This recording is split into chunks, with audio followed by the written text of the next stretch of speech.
مسند احمد کی روایت ہے، نبی کریم صلی اللہ علیہ وآلہ وسلم ایک مرتبہ مدینے کے ٹیلوں میں سے ایک ٹیلے پہ چڑھے، پھر فرمایا کیا جو میں دیکھتا ہوں تم بھی دیکھتے ہو؟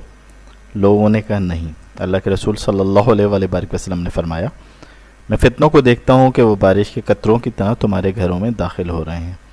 نگاہ نبوت صلی اللہ علیہ وآلہ وسلم دراصل قرب قیامت کے فتنوں کو نوری آنکھوں سے پردہ غیب میں چھپا دیکھ رہی تھی۔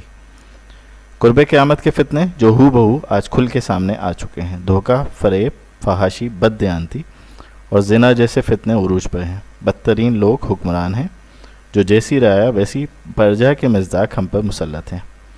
دین پر قائم رہنا انگارہ ہاتھ میں لینے کے مترادف ہے۔ جو اس دجالی نظام کی صورت میں ہم پر مسلط ہیں جس کو دجال کی آمد سے پہلے اس کے استقبال کے لیے ترتیب دیا گیا ہے۔ اس صورتحال میں ان فتنوں سے بچنا بظاہر بہت مشکل لگتا ہے۔